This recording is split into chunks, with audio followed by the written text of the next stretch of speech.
of the issues of insecurity which Lagos State faced mostly in 2017 seem very far away from what is being experienced in other parts of the country, especially when we talk about the issue of the herdsmen and farmers clashes. Some analysts say they are quite the same because they trace it to a common cause, and that is talking about the issue of survival and managing the economy.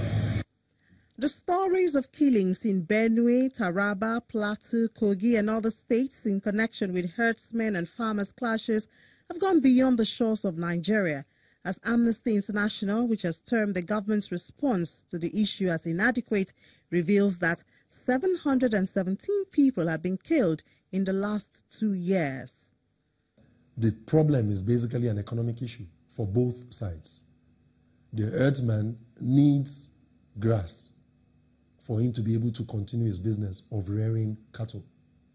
The farmer needs his farm and his products for him to be able to continue doing his business.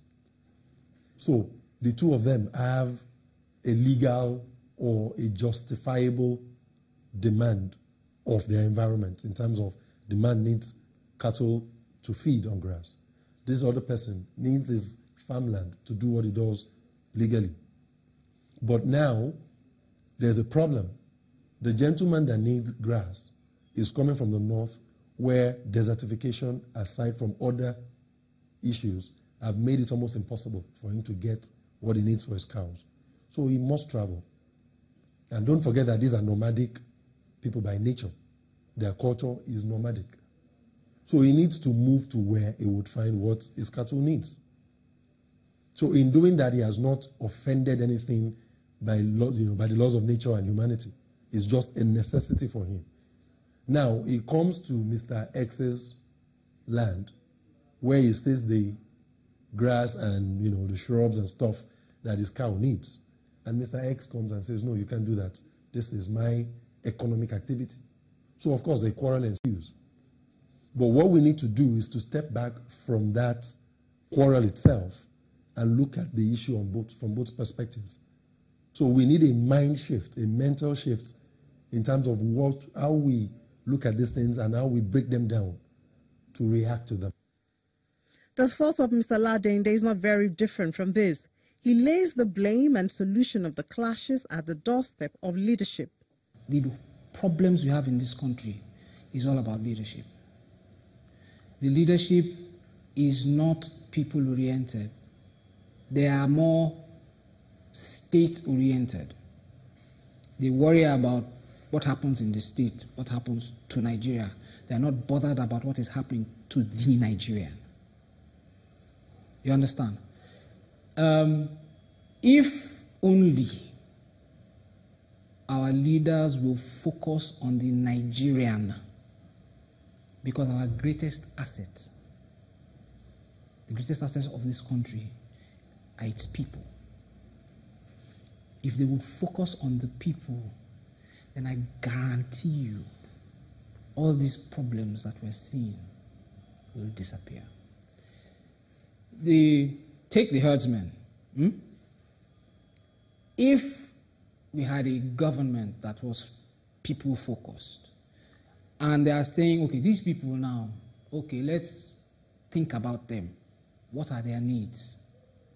What do they need to function in this their cultural, their cultural way? What do they need? They need their own space to have their cattle, and so they don't, because you see, if the government was people-oriented, they would have thought that these people that are keeping these cattle eat grass. The day their cattle strays into somebody's farm, problem. Do you understand?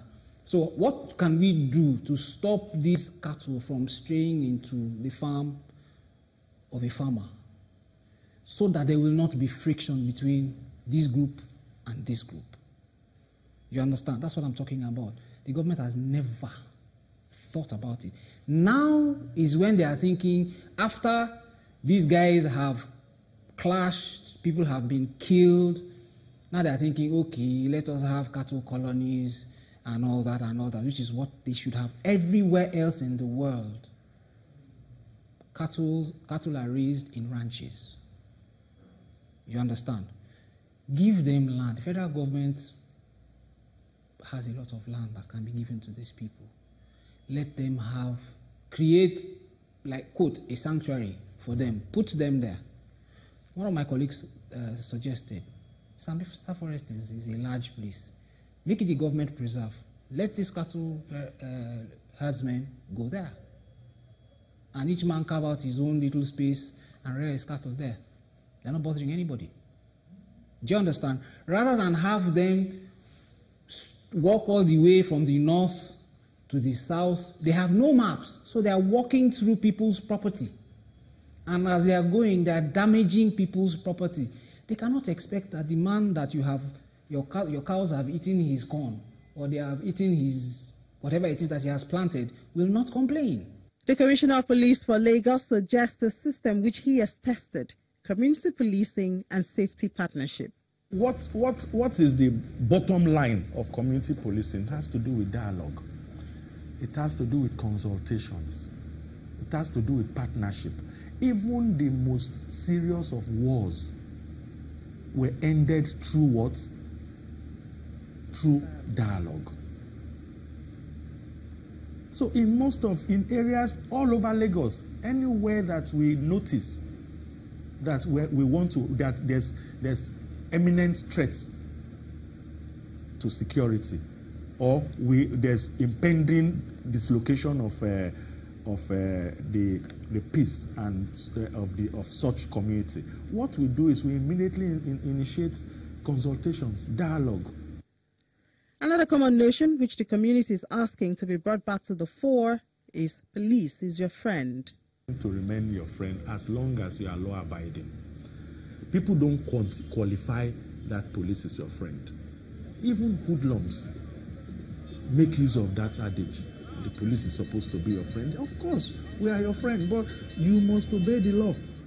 And that which brings me to the fact that I've discovered that people are disobeying the law. Even simple traffic laws are being disobeyed by the public now with impunity. And I'm beginning to wonder why. Now a school of thought has told me that is it because they are not being prosecuted?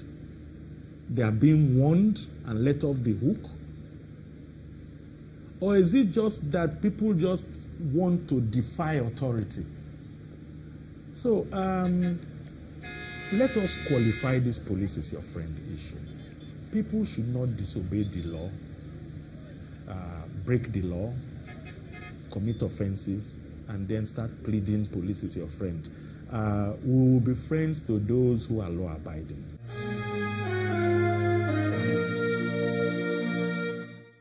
The suggestion of community policing, getting closer to the people, bridging the gap between the government and the governed. These are some of the suggestions that our analysts have proposed on this episode of Big Story, and we hope that this will go a long way to solve some of the problems that we are facing in the country. That's our Big Story. Thank you so much for watching. Don't forget that you can also send your own suggestions, and we would like to hear from you. I'm Uli John Mekwa.